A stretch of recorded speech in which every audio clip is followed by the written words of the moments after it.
प्रतिबोधिता भगवतां नारायणेन स्वयं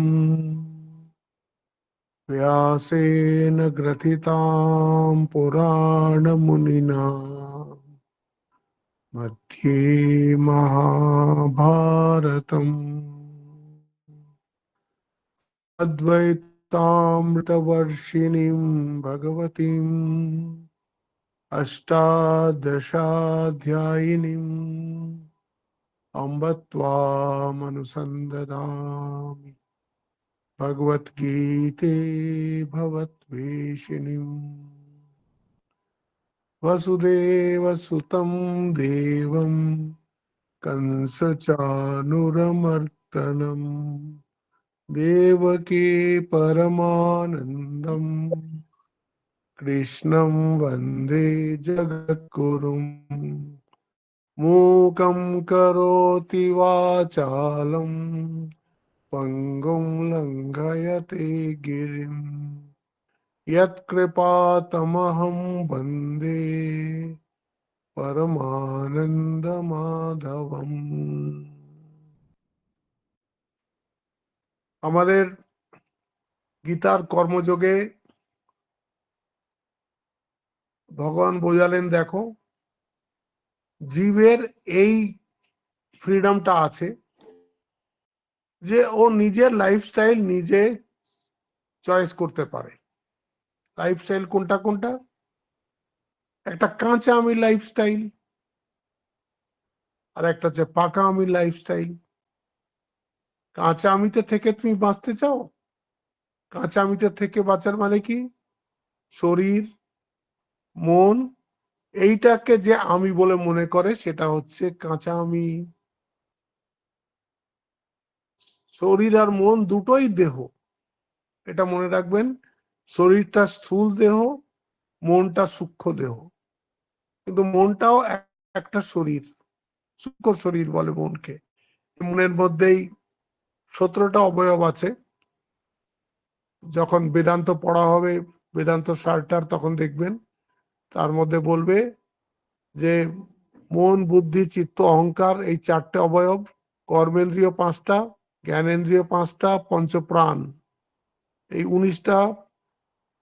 কেউ কেউ মন, বুদ্ধি, চিত্ত, অহংকারের মধ্যে মন আর বুদ্ধিই নেয়, সেইভাবে 17 হয় বা 19ও হয়।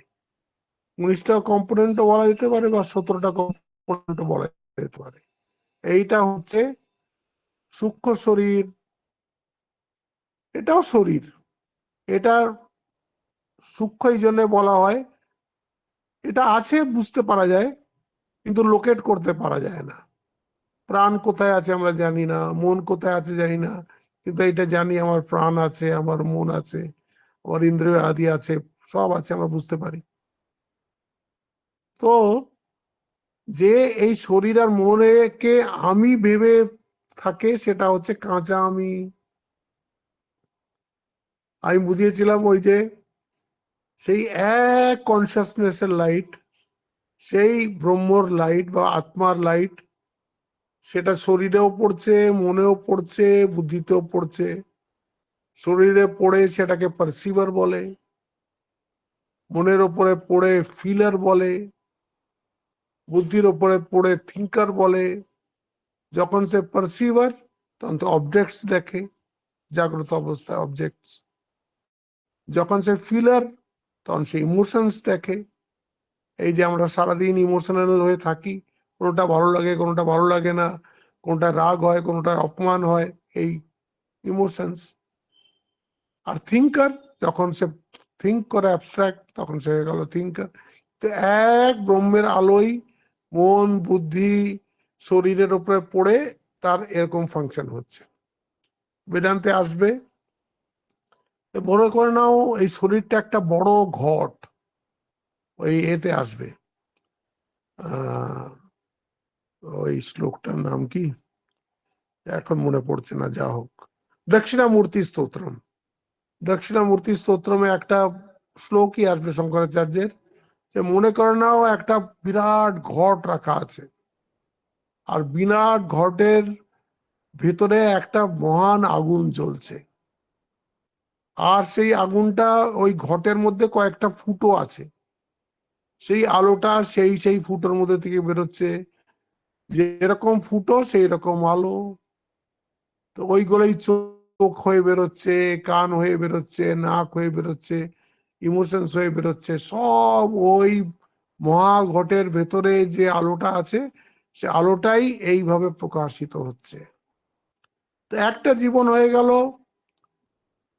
এই কাঁচা আমিকে নিয়ে বেঁচে থাকার জীবন। তো এতে তো সেই গান শুনিয়ে দিলাম যে এটা এটা ছোট্ট জীবন, আধার ও শোক, এখানে শুধু ব্যথা, আধার ও শোক, সবই ভালো, সকলই আলো পাকা আমিতে। হ্যাঁ, তো কাঁচা আমি আর পাকা আমির মধ্যে চয়েসটা, আমাদের চয়েসটা কিন্তু খুব সহজ।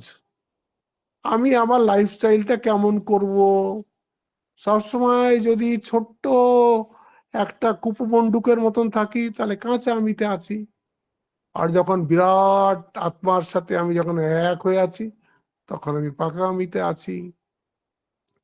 সমস্ত পৃথিবীর মানুষ কিন্তু ওই ফ্রিডমটা খুঁজছে, শুধু ভারতীয়রাই খুঁজছে তা নয়, বিদেশিরাও খুঁজছে, সমস্ত পৃথিবী খুঁজছে একটা লাইফ অফ ফ্রিডম। মানে কি তাদের কাছে লাইফ অফ ফ্রিডম মানেটা কি?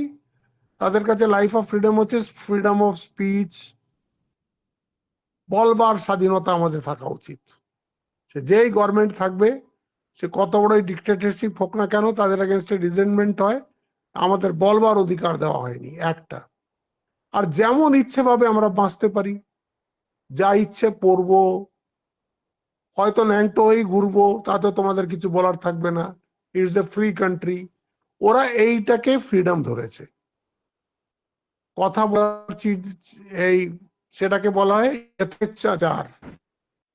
তার মানে হচ্ছে কি, যা কিছু আমি বলি, যা কিছু আমি খাই, যেমনই আমার আচার হোক না কেন, আমার উপরে কোনো রকমের কোনো বাউন্ডিংস লাগবে না। আমাকে তুমি এইটা নিয়ে আমাকে তুমি আটকাতে পারবে না। এইটা হচ্ছে বিদেশের কনসেপ্ট অফ ফ্রিডম। চম্পা কার জানি চলছে, চম্পা কার মাইক চলছে।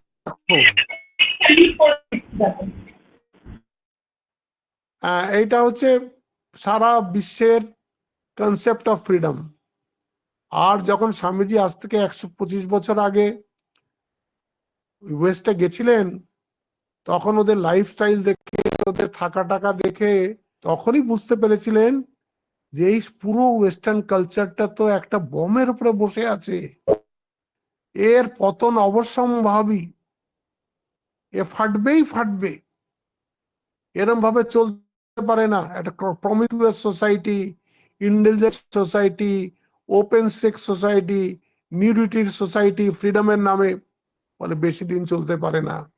তুই যতই ফ্রিডমের কনসেপ্ট আনো না কেন, this is merely physical freedom. কিন্তু তারা ভুলে গেছে মানুষ শুধু শরীর নয়,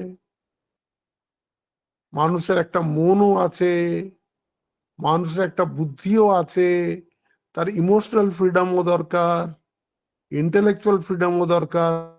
এটা এই ওয়েস্টের মানুষরা জানে না। তাই জন্য একটা খুব ভালো বই আপনারা কখনো পেলে পড়বেন, ওটা বাংলায় ট্রান্সলেশন হয়নি, ইংরেজিতেই পাওয়া যায়। ক্লড অ্যালেন স্টার্ক বলে এক ভদ্রমহিলা, তিনি দ্বিতীয় বিশ্বযুদ্ধের পরে দেখলেন এই দুটো বিশ্বযুদ্ধে তো ইউরোপকে একেবারে শেষ করে দিয়েছে, একদম ধ্বংসস্তূপে পরিণত করে দিয়েছে। তো বলতে কোনো এরকম সভ্যতা আছে কি পৃথিবীতে, যেটা পৃথিবীতে আশার আলো, শান্তির আলো, বাঁচার আলো দেখাতে পারে? উনি পৃথিবীর অনেক পুরনো পুরনো সিভিলাইজেশনকে পড়লেন, স্টাডি করলেন, ওই ভদ্রমহিলা ক্লড অ্যালেন স্টার্ক, অদ্ভুত বই। তারপরে উনি খুঁজে পেলেন স্বামীজিকে। স্বামীজি লিটারেচার যখন পড়লেন তখন উনি বুঝলেন এই মানুষটা বলে গেছে জগতে ভবিষ্যতে সিভিলাইজেশন কেমন হওয়া উচিত, এই বেদান্তই একমাত্র বাঁচাতে পারে পৃথিবীকে এই একদম কবরিস্তান হওয়ার থেকে, শ্মশান হওয়ার থেকে একমাত্র ভারত বাঁচাতে পারে, আর ভারতের এই বেদান্ত বাঁচাতে পারে। তাই উনি একটা বই লিখেছেন, ওই বইটার নাম হচ্ছে দ্য গিফট আনওপেন্ড। একটা গিফট দেওয়া হয়েছে এই আমেরিকান সোসাইটিকে আর ওয়েস্টার্ন সোসাইটিকে, যেটা এখনো ওরা খুলে দেখেনি যে গিফটটা কি। সেইখানে স্বামীজির কথা লিখে উনি কনক্লুড করেছেন যে এই যে স্বামীজি যে 125 বছর আগে পার্লামেন্টে এসে যে এই বেদান্তের কথা বলে গেছিলেন পৃথিবীবাসীকে, সেইটা মানুষ এখনো বোঝেনি, বোঝার চেষ্টা করেনি। তো এই জন্য আস্তে আস্তে দেখো না, থার্ড ওয়ার্ল্ড ওয়ারের চেষ্টা হচ্ছে। থার্ড ওয়ার্ল্ড যদি এরা নাও করে, এদের সমস্ত ড্রাগ কি বলে কংগ্লোমারেট আছে, আর্মস কংগ্লোমারেট আছে, হ্যাঁ, মেডিকেল কংগ্লোমারেট আছে, যে তোমাকে আমাদের কাছে আসতেই হবে। দুই দেশের মধ্যে যুদ্ধ লাগিয়ে দিচ্ছে, দুই দেশকেই আর্মস অ্যান্ড অ্যামুনিশন বিক্রি করছে, আর বলছে আমরা শান্তি করে দিচ্ছি, আর বলে দুটোকে লড়াই করাচ্ছে। এই করে করে সমস্ত পৃথিবীর মধ্যে যুদ্ধ করাচ্ছে এই বড় বড় শক্তিগুলো, কারণ এটা তাদের কাছে ব্যবসা। আর ব্যবসার পরে কি আসবে? কাম আর কাঞ্চন। ওখানে হচ্ছে যত টাকা সে তত সাকসেসফুল। ওয়েস্টের সাকসেসের মাপকাঠি হচ্ছে কত টাকা তার কাছে আছে, হাউ রিচ হি ইজ। ব্যাস একটাই ওদের কাছে মাপকাঠি। ওরা চরিত্র টরিত্র এই সব কিচ্ছু বোঝে না। স্বামীজি দেখলেন যে এই যে পাশ্চাত্য সভ্যতা, এটা একদম ধ্বংসের মুখে দাঁড়িয়ে আছে, আরে কোনোদিন একদম চুরচুর চুরচুর হয়ে যাবে। তারপরে দুটো দুটো ওয়ার্ল্ড ওয়ার হয়েছে, তারপরে তো এদিক সেদিক যুদ্ধ লেগেই আছে। তৃতীয় ওয়ার্ল্ড ওয়ার তো কখনো লেগে যেতে পারে। এদের কাছে এত অস্ত্র শস্ত্র জমা করে রেখেছে, এদেরই হাত নিষ্পিস করছে যে এগুলো কি করব আমরা, এত যে করে রেখেছি, হাজার হাজার সব শক্তিশালী বোমা। আমি সেদিন হাইড্রোজেন বোমার সম্বন্ধে একটু পড়ছিলাম, বলছে অ্যাটম বোমা আর হাইড্রোজেন বোমার মধ্যে একটা ফারাক আছে। যারা এইসব ফিজিক্স টিজিক্স নিয়ে পড়েন তারা জানবেন। বলে হাইড্রোজেন অ্যাটম বম ফিশন থিওরির উপরে কাজ করে, আর এই না ফিউশন থিওরির উপরে কাজ করে। আর হাইড্রোজেন বোমা ফিশন থিওরির উপরে কাজ করে।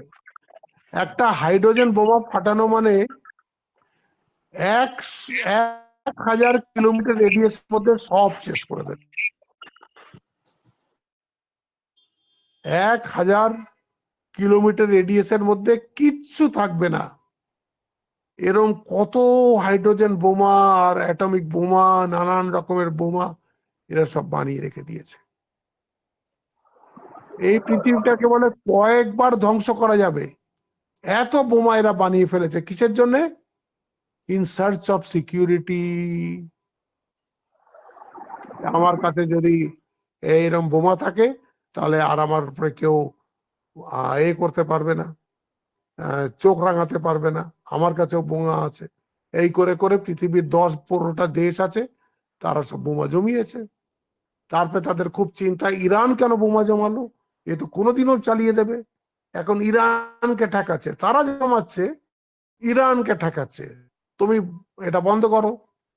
তারা প্রাণপণ দিয়ে ঠেকাচ্ছে ইরানকে, যাতে সে নিউক্লিয়ার প্রোগ্রাম বন্ধ করে। ওরা চায় না যে কারুর কাছে নিউক্লিয়ার শক্তিটা থাকুক। তারাই শুধু সমস্ত জগতে দাদাগিরি করে বেড়াবে। স্বামীজি সেটা তখনই দেখেছিলেন, ভয়ঙ্কর রোগ এদের একটা, এই যে এই ডমিনেট করা। এরা শান্তিপূর্ণ সহাবস্থান জানেই না, আর এটাকে তারা নাম দেয় ফ্রিডম। আর এই ফ্রিডমের তারপরে এই তো হচ্ছে ওয়েস্টার্ন সিভিলাইজেশন, এই হচ্ছে ওয়েস্টার্ন কালচার। হ্যাঁ, তাই জন্যে স্বামীজি বলছেন যে স্বামীজি না, আর্নল্ড টয়েনবি, বিখ্যাত ঐতিহাসিক, তিনি স্টাডিজ ইন হিস্ট্রি বলে 19 খণ্ড লিখেছেন, খুব নাম করা আর্নল্ড টোয়েনবি, ঐতিহাসিককার। তিনি বলছেন, this world has an western beginning, but if the world has to survive, it must have an Indian end. Science টাইন্স টেকনোলজি ইন্ডাস্ট্রি এইসব দিয়ে এই মিলেনিয়ামটা শুরু হয়েছিল, কিন্তু যদি এই সৃষ্টিকে বাঁচিয়ে রাখতে হয়, it must come to India, it must accept its message। এইটাই এখানে ভগবান বলার চেষ্টা করছেন। দেখো, একটা হচ্ছে কাঁচা আমি, একটা হচ্ছে পাকা আমি। কাঁচা আমি তো তুমি যদি থাকো, তুমি সংসারের বাইরে কিছুতেই বেরোতে পারবে না, আর সংসারে শুধুই দুঃখই আছে, সুখের আভাস মাত্র আছে। সে তুমি যতই বড় লোক হও, যতই ধনী হোক, যতই প্রতিপত্তি হোক না কেন, সংসার মানেই এই। হ্যাঁ, যার কাছে টাকা আছে সে তার উপরের দিকে তাকায়, বলে ওর কাছে তো বেশি আছে, তাহলে তো আমি গরিব, বা সে আবার লেগে গেল। তার ফল কি হচ্ছে?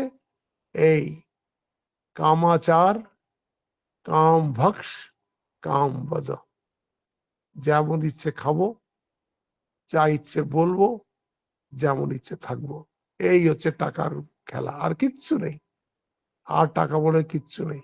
এই জন্য বললেন যে তোমাদের কাছে লাইফস্টাইলের জন্য দুটো এই রাস্তা আছে, হয় কাঁচা আমি রাস্তা, না পাকা আমি রাস্তা। তারপরে উনি কাঁচা আমি যারা থাকে তাদের বলে যে অহংকার বিমূঢ় আত্মা কর্তা আহমিতি মন্যতে। যারাই কাঁচা আমিতে আছে তাদের কাজ সব সময় ওই রকম ন্যারো হবে। সে যে অত বড় পদেই থাকুক, সে প্রেসিডেন্ট অফ আমেরিকা হোক না কেন, সে শুধু আমেরিকার ইন্টারেস্ট ছাড়া আর কিচ্ছু দেখতে পাচ্ছে না, তাতে অন্য দেশগুলো জাহান নামে যায় যাক। হ্যাঁ, এই জন্য বলে দিলেন অহংকার বিমূঢ় আত্মা কর্তা আহম ইতি মন্যতে। তারপরে আজকে এসে যাচ্ছে যে জ্ঞানী কিরকম ভাবে কর্ম করবে।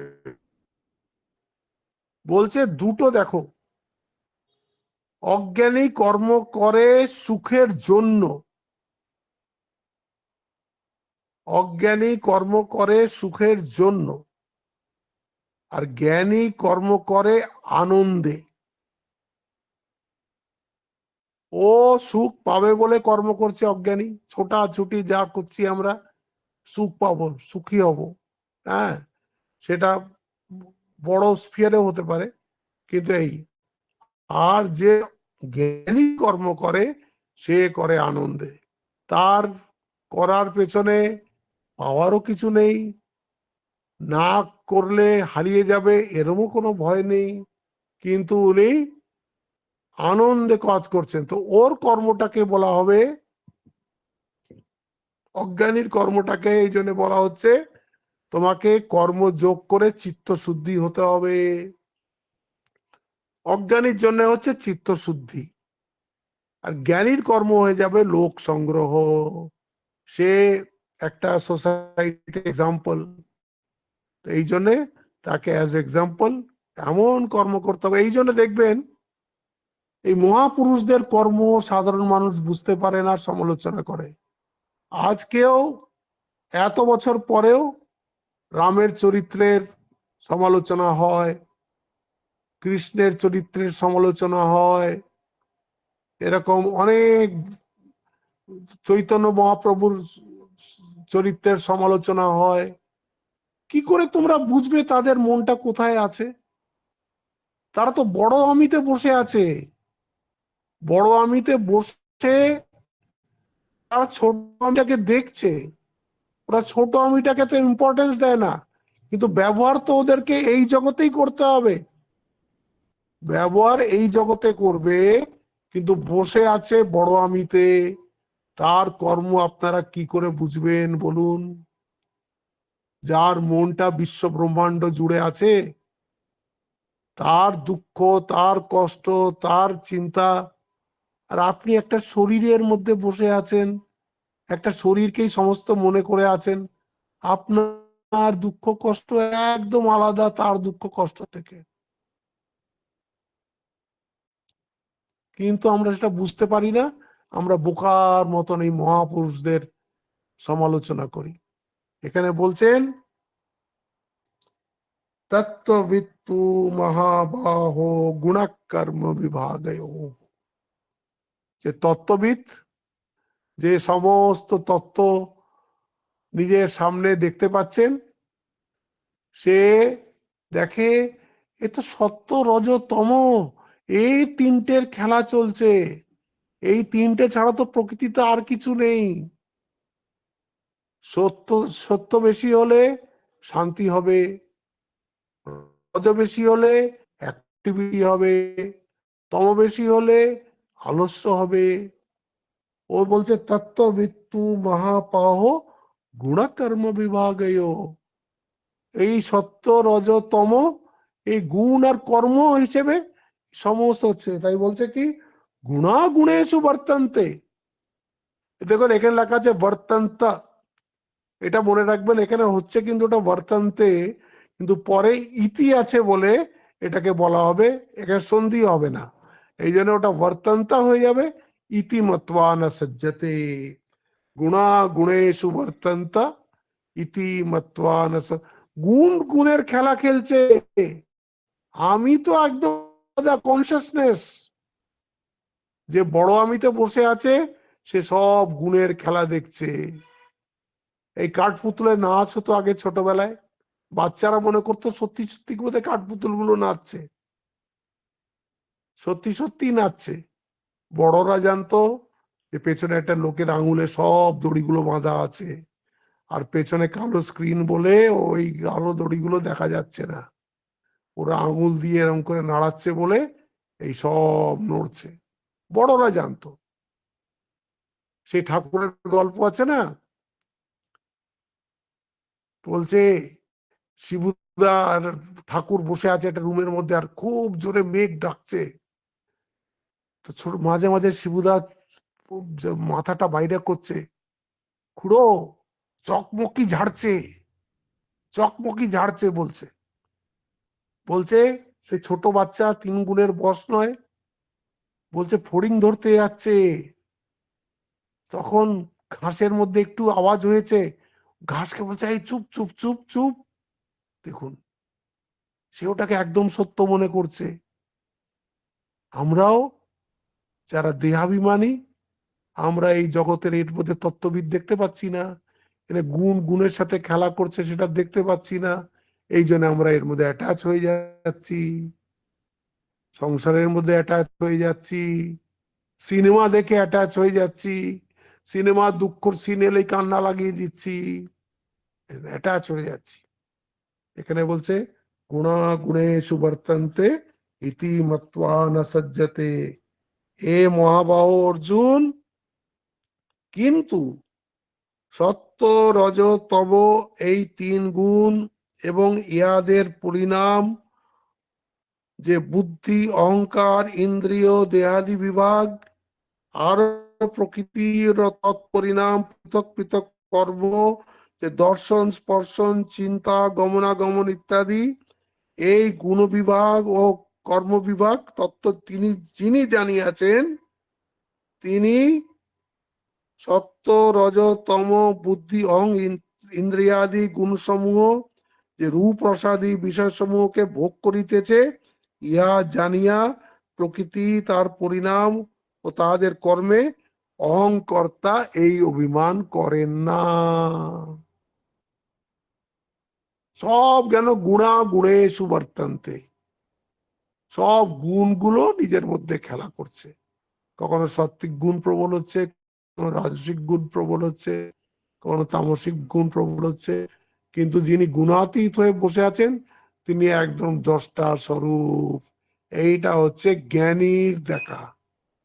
আগে বলেছিল অহংকার বিমূঢ় আত্মা কর্তা আম ইতি মান্যতে, এবার বললেন যে জ্ঞানী যে হবে সে দেখবে সব গুণের খেলা হচ্ছে। ইতি মত্বা ন সজ্জতে, I am never attached to all this, সে আনঅ্যাটাচড হয়ে রয়েছে। ঠাকুরের গল্প আসবে, কি সুন্দর বুঝিয়েছেন, অক্ষয় মারা গেছে, বলে যখন অক্ষয় মারা গেল এটা আমার কানে এলো, বলে বুকে এমন যন্ত্রণা হলো যেন হৃদয়টা কেউ গামছা নিংড়ানোর মতো নিংড়াচ্ছে। কয়েক মুহূর্তের জন্য বলে এত যন্ত্রণা হলো। হ্যাঁ, তারপরে যেই দেখলাম ও সচ্চিদানন্দ শরীর ছেড়ে চলে গেল, তখন একবারে আনন্দ হয়ে গেল। ঠাকুর এই উদাহরণ দিয়ে বুঝিয়েছেন যে হ্যাঁ, শারীরিক দুঃখ কষ্ট আসবে, দুঃখ লাগবেও, কিন্তু তাতে ভেঙে পড়ো না, তাতে ভেঙে পড়ো না। এই দেখো অল্প কিছুক্ষণের জন্য দুঃখ হলো হলো, হ্যাঁ, কিন্তু যখন আমি ওর তত্ত্বে চলে গেলাম, তত্ত্ব বুদ্ধি হয়ে গেল, তখন আর সেই দুঃখ নেই। আমরা তো ঠাকুরের মতন ওরকম যেতে পারবো না, কিন্তু এই জ্ঞানটা মনের মধ্যে থাকলে অনেক কাজ দেবে, সময়ে সময়ে অনেক কাজ দেবে।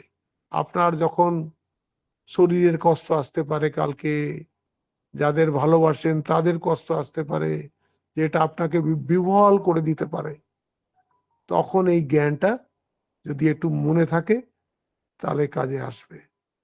তাই জন্য এখানে বলছেন তত্ত্ববিত্তু মহাবাহ গুণকর্ম বিভাগয় গুণা গুণেশু বর্তন্তে ইতি মত্বা ন সজ্জতে। এইখানে দেখুন যে শ্লোক উনি 21 নম্বর এতে জ্ঞানী আর অজ্ঞানীর কর্ম বলে শুরু করেছিলেন, 21 না 20 সেকেন্ড হাফ থেকে, দ্বিতীয় লাইন থেকে, 20 নম্বর শ্লোকের দ্বিতীয় লাইন থেকে যে জ্ঞানী আর অজ্ঞানীর কথা উনি শুরু করেছিলেন, কর্তব্য শুরু করেছিলেন, সেটা এই 30 শ্লোক অব্দি এসে গেল। 30 শ্লোকে এসে ওই কথাটা শেষ হয়ে গেল। এইবার শুরু হচ্ছে আবার অজ্ঞানীর কর্মের কথা। অজ্ঞানী কেন কর্ম করবে? বলে চিত্তশুদ্ধির জন্য কর্ম করবে, জ্ঞান লাভের জন্য কর্ম করবে। তো সেইটাই এইবার বলবেন। সবচেয়ে প্রথমে বলছেন, এটা খুব ভালো কথা, যেরকম ওই আগে একটা না ওই যে শ্লোক ছিল না, না বুদ্ধি ভেদম জনায়ে জনানাম অজ্ঞানাম কর্মসঙ্গিনাম, একটা শ্লোক এসেছিল দেখুন কয়েকটা শ্লোক আগেই, যে যে নিষ্কাম কর্মী, যে সকাম কর্মীর কর্মে নিন্দা করবে না, সে সকামই করুক, পরে আস্তে আস্তে আস্তে আস্তে নির্মাণ হবে, নিষ্কাম হবে, নয়তো কর্ম ছেড়েই বসে যাবে। এই জন্য সে করুক। এইখানে ঠিক কথাটাই বলছে, প্রকৃতে গুণ সম্মূঢ়া সজ্জন্তে গুণ কর্মসু। যারা ত্রিগুণের মধ্যে আবদ্ধ, তারা যে কর্ম করছে, তো তাদের কর্ম করতে উৎসাহিত করা উচিত। ওদেরকে বলছে তান কৃষ্ণ বিদো মন্দান কৃষ্ণ ভিন্ন বিচালেত, তাদের মনের মধ্যে বিচলন সৃষ্টি করা উচিত নয়। প্রকৃতির গুণে সম্যক রূপে মোহপ্রাপ্ত হইয়া যাহারা দেহ ইন্দ্রিয়াদির কর্মকে আমার কর্ম বলিয়া আসক্ত হয়, পরিপূর্ণ আত্মবোধ ব্যক্তি নিজে সেই আত্মতত্ত্ব গ্রহণে অলস মন্দমতি দিগকে বিচলিত করিবেন না। কর্ম তো করছে, আস্তে আস্তে এগিয়েও যাবে। আজকে কাঠ কাটছে, কালকে চন্দনের কাঠ কাটবে, পরশু সোনার কাঠ কাটবে, হীরের কাঠ কাটবে, আস্তে আস্তে এগোবে। কিন্তু তুমি যদি নিন্দা করো, তার মনের মধ্যে যদি বিচলন সৃষ্টি করো, তাহলে সে আর কাজই করা বন্ধ করে দেবে।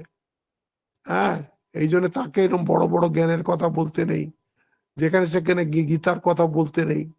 গীতার কথা তাহলে লোকে উল্টো অর্থ বুঝে নেবে। এই সমস্ত গীতাটা বলার পরে কৃষ্ণ এই কথাই অর্জুনকে বলেছিলেন যে দেখো, এই গীতাটা আমি তোমাকে বললাম কারণ তুমি এই জ্ঞানের অধিকারী, কিন্তু এই যে ভক্ত নয়, যে বিবেকী নয়, যে মোক্ষার্থী নয়, সেই শ্লোকটা আবার এই মুহূর্তে মনে আসে না, 18 অধ্যায়ের শেষে আসবে, সর্বধর্মান পরিত্যাজ্যের পরে। হ্যাঁ, ইদম তে না তপস্কায় না ভক্তায় কদাচনা না চা শুশুবে বাচ্যম না চা ব্যা অনসুবেতে। এই 8 শ্লোক, ওর পরেরটা 68 বোধহয় শ্লোক এইটা, যে তাকে বলবে না। এই গীতার শ্লোক সবাইকে বলার জন্য নয়, এইটা আপনাদের বুঝে রাখতে হবে।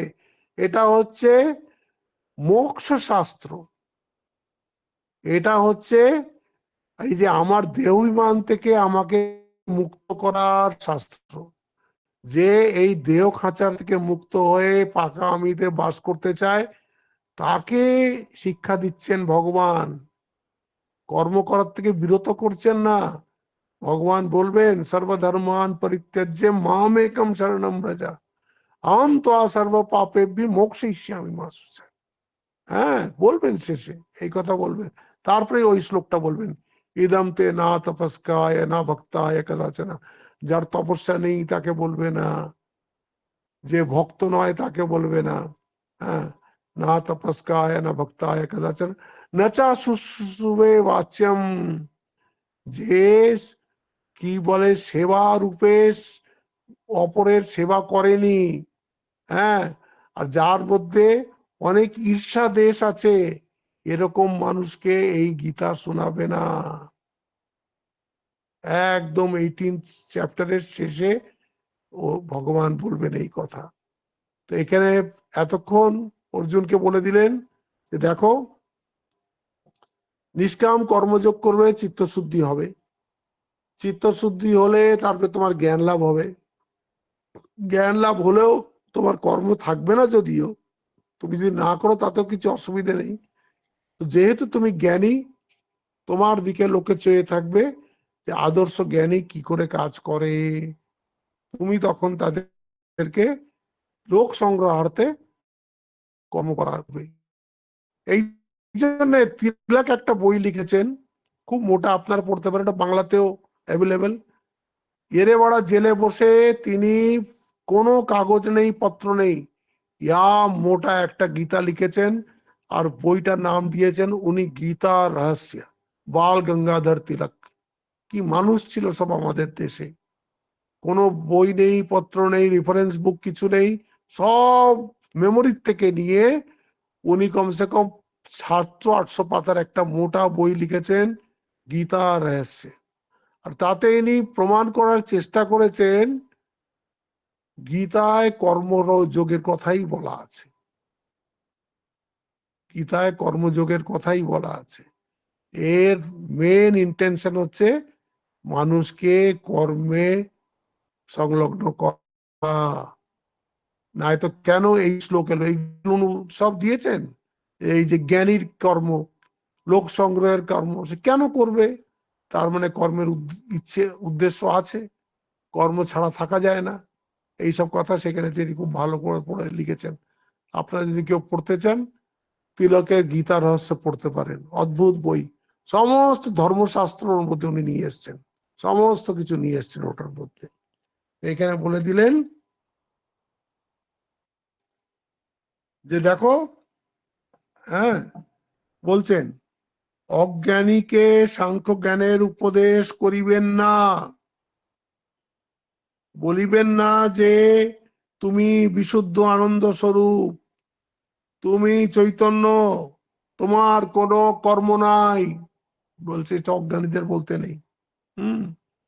অজ্ঞানী এইরূপ উপদেশ পাইয়া কর্মে অশ্রদ্ধা করিয়া ফেলিবে, তখন সে কর্মভ্রষ্টও হবে, আবার জ্ঞান ভ্রষ্টও হবে। উভয় ভ্রষ্ট হইয়া মহা দুঃখে পতিত হবে। এরকম এক্সাম্পলও সংসারে কম নেই। কাজকে এড়ানোর জন্য বড় বড় জ্ঞানের কথা বলে, কিন্তু কাজ করার চেষ্টা করে না। আর অজ্ঞানী যদি কর্মশূন্য হইয়া শুধু জ্ঞানের আলোচনা করে, তবে নিতান্ত পাপচারী হইয়া ওঠে মাত্র। পাপ কর্ম করিয়া আপনি মজে এবং পাপ কর্ম সমর্থন করিয়া অন্য কেউ মজায়।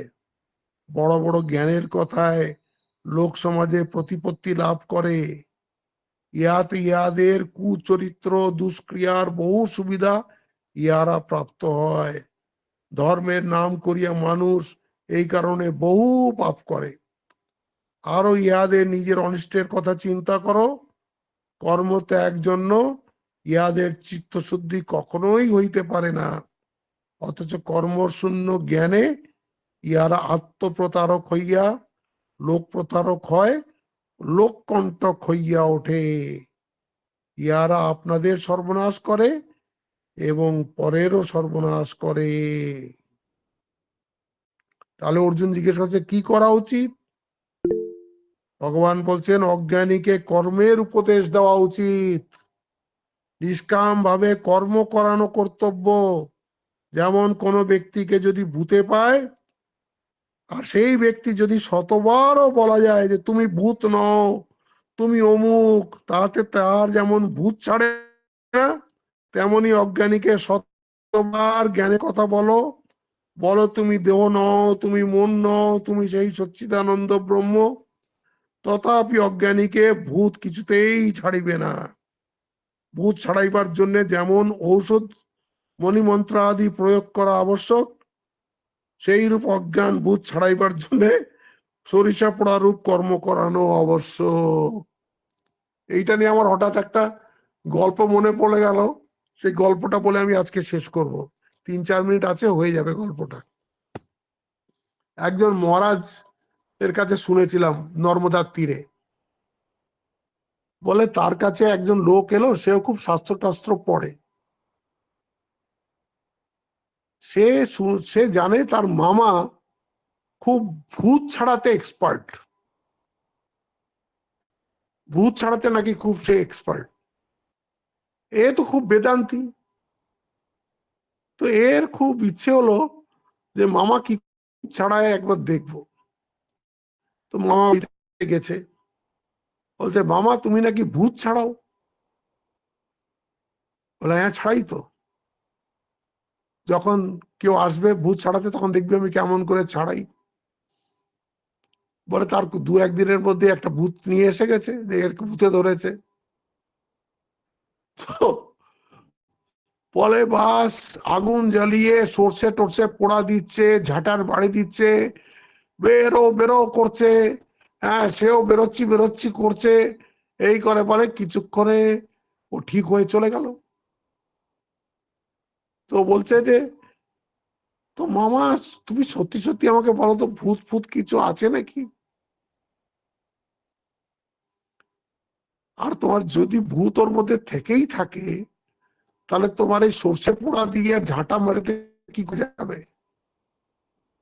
বলছে ভূত আছে কিনা জানি না, মামা বলছে সর্ষে পোড়া না দিলেও বেরোতে হতো না। হ্যাঁ এইরকমই, এইরকমই এখানে এই যে কর্ম করতে হবে, কর্ম না করলে নৈষ্কর্ম সিদ্ধি হয় না। এই জন্যে নিষ্কাম কর্মের কথা সবাইকে বলতে হবে। আর যতদিন ও নিষ্কাম হচ্ছে না ততদিন সে সকামই করুক। তোর বড় লোক হওয়ার ইচ্ছা তুই বড় লোক হ, তোর জগতে ভোগ করার ইচ্ছা তুই জগতে ভোগ কর। আমাদের শাস্ত্রও কিন্তু এটাকে নিন্দা করেনি। গীতাতেই 7ম অধ্যায়ে আসবে, ধর্ম অবিরুদ্ধ কামেষু ভরতর্ষভ। বলছেন ভগবান বলছেন কামও আমি, যদি সেটা ধর্মের অবিরুদ্ধ হয়। দেখছেন আমরা বলি না যে 4টে পুরুষার্থ আছে, ধর্ম অর্থ কাম ও মোক্ষ। মানুষ অর্থ লাভ করে কামনা পূর্তি করার জন্যে। ভগবান একে নিজে বলছেন ধর্ম অবিরুদ্ধ কামোস্মি ভরতর্ষভ। ধর্মের যে অবিরুদ্ধ কাম সেটাও আমি। মানুষের তো বাসনা থাকবেই, বাসনা না থাকলে শরীর নিল কি করে, শরীরটা পেলো কি করে? বাসনা পূর্তি করার জন্যই তো। সেটা যেন অধার্মিক ভাবে না হয়, ঘুষ খেয়ে না হয়, মিথ্যে কথা বলে না হয়, চুরি করে না হয়, ফাঁকি দিয়ে না হয়। নিষ্ঠার সঙ্গে কাজ করো, নিষ্ঠার সঙ্গে রোজগার করো, নিষ্ঠার সঙ্গে ভোগ করো। আস্তে আস্তে আস্তে আস্তে আস্তে এই যে তুমি নিষ্ঠার সঙ্গে করছো, এই মনটাই তোমাকে আস্তে আস্তে ভগবানের দিকে নিয়ে চলে যাবে। এই জন্য বলছেন যে ওদের মধ্যে বুদ্ধিভেদ জন্মাবে না। যে অজ্ঞানী সে যদি এই গুণের মধ্যে থেকেই যদি কর্ম করে, করুক, উৎসাহ প্রদান করো। হ্যাঁ বাবা ভালো করে পড়াশোনা কর, বড় গাড়িতে চড়বি, বড় বাড়িতে থাকবি, ঠিক আছে সব কর, করুক। তারপরে একদিন যখন ও বুঝবে যে না এর ওপরেও জীবন আছে, তখন ও অন্যদিকে যাবে, আস্তে আস্তে আস্তে আস্তে যাবে। এই জন্য কাউকেই এই কর্ম থেকে বিরত করতে নেই। এইটাই হচ্ছে গীতার মেসেজ। এই অবধি আজকে থাকলো। এরপরে আমরা এই 31 নম্বর শ্লোক 32 নম্বর শ্লোক থেকে কালকে পড়ব। ওম শান্তি শান্তি শান্তি। হরি ওম তৎসৎ। শ্রী রাম কৃষ্ণার্পণমস্তু।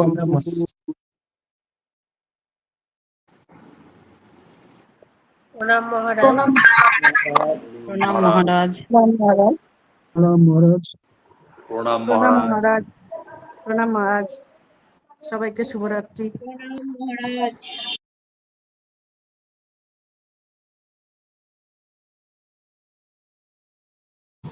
প্রণাম মহারাজ।